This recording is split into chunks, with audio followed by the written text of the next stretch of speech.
Reviens sur ma chaîne, bienvenue à toi si tu es nouveau ou nouvelle. Moi c'est Afro Queen. Aujourd'hui je voulais te parler brièvement du système de notation à l'université au Canada.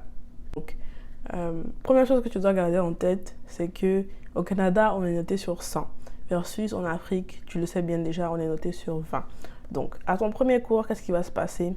Mon professeur va te donner un syllabus et le syllabus c'est un document qui décrit en fait de quoi s'agit le cours, comment le cours va se dérouler, quelles seront les évaluations au sein de ce cours, quelles sont les dates d'échéance pour remettre les travaux. Donc, ce que tu dois garder en tête, c'est que à chaque évaluation, tu vas obtenir une certaine note et cette note-là va compter pour une note finale du cours. Donc, à la fin du cours, tu auras une note sur 100 qui sera équivalent à une lettre. Donc, le barème de notation varie entre la lettre A, qui est la lettre A+, pardon, qui est la meilleure note que tu puisses avoir, et la lettre F, qui est la pire note que tu puisses avoir. Donc, la lettre A correspond en pourcentage sur 100 à entre 90 et 100%. Donc, si tu as un examen et tu obtiens 95%, tu as A+. Si tu as un examen, tu obtiens 90%, tu as A+. Si tu as un examen, tu obtiens 100%, tu as A+. Donc, entre 90 et 100%, tu as A+. Disons que tu obtiens la note C. C, c'est la note de passage, ce qui est équivalent à 60 et 64%. Donc, c'est vraiment la note que tu dois avoir pour passer la plupart de tes cours. Et je te conseille de viser pour un peu plus que ça, de sorte qu'à la fin du cours, tu ne te retrouves pas avec une moyenne qui est vraiment limite. Okay? Donc, ce que tu pourrais faire pour prévoir, en fait, ta note finale que tu vas avoir, tu regardes quels sont les travaux que tu auras dans un cours. Par exemple, disons que tu as un cours économie internationale et le professeur va t'évaluer toi en tant qu'étudiant de 4 manières différentes. Vous auriez 2 examens intra qui vont avoir une pondération chacune de 25 et 25%, ce qui fait 50. Vous allez avoir un examen final qui va coûter pour 40% de la note finale, qui fait 90. Et vous allez avoir une note de participation qui compte pour 10% de la note finale. Donc, le tout fera 100%. C'est à toi de te débrouiller, par exemple, pour avoir d'excellentes notes aux 2 intras, parce que tu sais que les 2 intras sont équivalents à 50% de la note finale. Donc, si, par exemple, disons que tu obtiens A, qui est équivalent à la note entre 85 et 89%, donc tu as A au premier intra, tu as B+, au deuxième intra. Donc, en tout, tu auras une pondération qui va être à peu près de 80%, ce qui est équivalent à la note A-. Donc, si tu as A pour les 2 premiers intras, la somme des 2 premiers intras, ça veut dire que pour 50% de la note finale, tu as déjà A-, ce qui te permet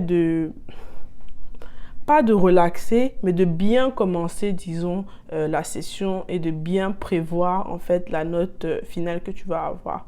Donc, ensuite, si tu prévois d'avoir une excellente note, par exemple, à l'examen final, tu dois te dire que, bon, je vais viser pour, disons, A-. Je vais viser A- pour l'examen final, ce qui est équivalent à 80. Donc, tu as 80 qui vaut pour 40%. Et rappelle-toi qu'avant, tu avais 80 qui vaut pour 50%. Donc, en fait, tu te dis, tu vois déjà la lettre que tu vas avoir, c'est probablement entre les A et les A-. Donc, c'est la stratégie que tu peux utiliser pour prévoir la note finale que tu vas avoir selon tes buts, selon tes capacités et tes forces, parce que c'est pas toujours facile d'avoir d'excellentes notes, en fait. Si tu gardes en tête que tu dois avoir au moins la note C, qui est équivalent à 60%, tu dois avoir au moins ça pour passer le cours. Ce serait une bonne chose à faire. Il y a également d'autres choses que tu dois savoir, c'est que pour la remise de travaux en retard, le professeur peut choisir, et ce sera toujours inscrit dans le syllabus, c'est pourquoi c'est vraiment très important de lire le syllabus. Il peut t'enlever des points pour chaque jour où tu manques une date d'échéance. Disons que tu dois rendre un travail avant la fin du mois de février. Si tu rates cette date d'échéance là et tu rends le travail en mars, dépendamment du nombre de jours en retard auquel tu auras rendu le travail, il va t'enlever à chaque fois, à chaque jour, par exemple, moins 5%, moins 5%, moins 5%. Et aussi, certains profs prennent très au sérieux la participation et la présence en cours. Donc, il y a certains profs même qui font l'appel au début de chaque cours, bien que ça prenne du temps, mais ils veulent vraiment s'assurer que les élèves sont là, parce qu'on connaît les élèves qui n'apparaissent que le jour de l'examen final ou des examens intra. Donc, si ton prof est quelqu'un qui prend très au sérieux la participation, ce sera déjà notamment inscrit dans le syllabus que la participation vaut pour 10%. En fait, chaque évaluation sera vraiment inscrite précisément dans le syllabus et sera ton travail en fait de t'assurer que tu ne rates aucune échéance, que tu ne rates aucun examen et que tu obtiennes de bonnes notes. C'est très important de garder ça en tête parce que tu ne peux pas te permettre d'échouer les cours ici et là parce que l'université va finir par te renvoyer si tu échoues trop de cours en fait. Qu'est-ce que tu fais si par exemple tu rates un examen? D'abord, tu dois te contacter le professeur, avoir une justification valide pour voir s'il pourra reporter la valeur de cet examen-là. Par exemple, disons que la valeur d'un examen que tu as raté est de 25%.